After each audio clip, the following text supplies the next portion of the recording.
Hey everyone, this is Dan Munn with Berkshire Hathaway, and this week I'm going to be speaking about why you should not buy a house.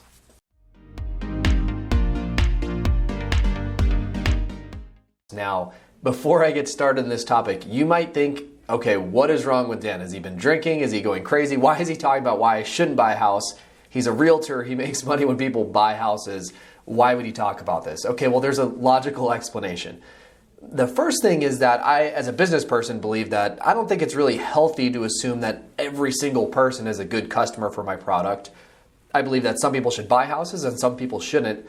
And my job isn't to twist the arms of the people who shouldn't buy a house and make them. I want to find the people who just already want to buy a house. So that's just my thought. I don't think it's the right decision for everyone. And if buying a house is the right decision for you, then by watching this video, you'll still benefit because the reasons will be more clear to you and it will apply either way. So either way, this information will help. And if telling someone the truth helps them, make a better decision, I'm all about that. I just want to build relationships as a business person.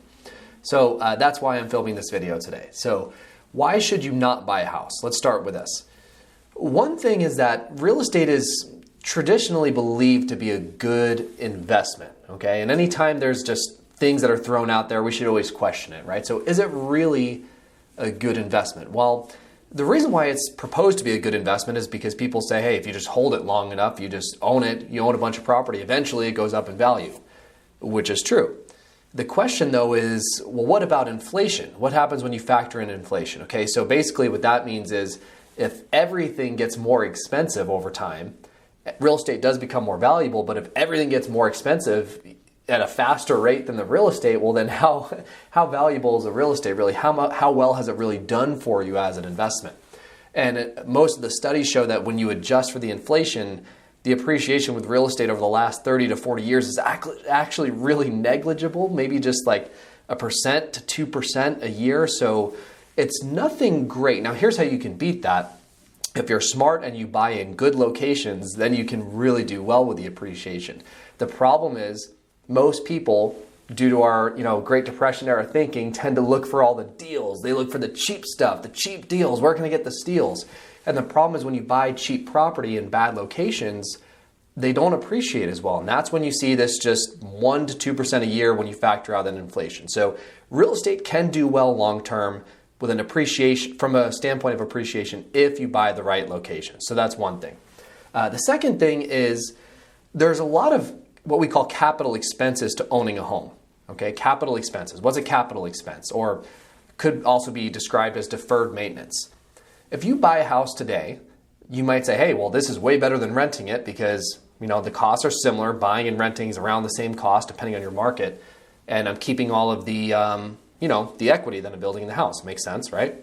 The problem is, what happens if you own that house for 5 years and then you replace the roof? The roof needs a complete replacement. And that sets you back $10,000, $15,000, and you've built $10,000 to $15,000 of equity. Well, then there's all your equity just right out the window, right? And that's just one component. We also have to talk about appliances, paint, carpet, flooring, the systems of the house, the plumbing, the water heater, the air conditioning unit, which in Vegas, they tend to go out pretty often here, the roof. So when you factor all these things in, there's this monthly cost, this capital expense cost that most people just completely overlook that you wouldn't pay if you were renting. If you're renting a house, almost all the things I just described, actually all of them, would typically be covered by the landlord. So you have to factor in these expenses. When you factor them in, it is almost always more expensive to own a home than it is to rent over a long enough period of time. Now again, that's not an argument not to buy a house. There's reasons to do it, but I wouldn't ignore that fact that there's these capital expenses. They tend to add up very quickly, and a lot of homeowners don't take those into account. So 2 other things for why you should not buy a house. One is risk. Okay, so again, going back to houses always go up in value, not necessarily true. If you live in Vegas and you bought a house in 06, 07, 2006 to 2007, you bought it then, and we're in 2019, you still are underwater on your house. You still owe, the house isn't worth what you paid for it, and we're almost 14 years later now.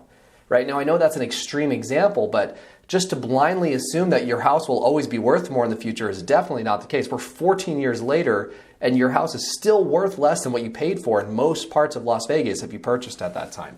So there is some risk there, obviously. If you need to move in the meantime, what do you do? Now, people have solutions for that. There's things that we can do to help, but in general, there is a little bit more risk, obviously, when you're investing more money. And then the last thing is mobility.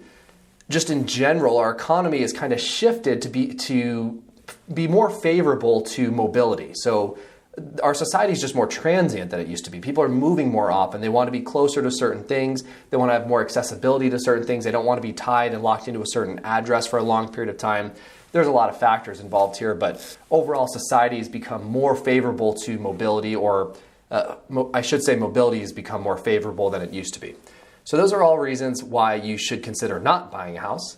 Reasons why you should consider buying a house. One would be long-term stability. If you want long-term control, you see yourself staying in the same place for 10 to 15 years, then yeah, you need to have the security of owning, because even if you secure a long-term lease, 3, 4, 5 years, you have no control over what happens when that lease ends. So that security is very important. Another reason would be if you have pets. If you have pets, it's very difficult to find somewhere to rent. And if you need a lot of land and you want to be able to customize your house and make it the way you want it and you enjoy that, well, that's certainly a good and valid reason to own a home. So hopefully this video is helpful for you and kind of dispels some of the myths. I just want to give you the truth, and you guys can make the decision that's best for you. Again, my name is Dan Mumm. If you have any questions at all, my contact information is below, and thanks so much for watching.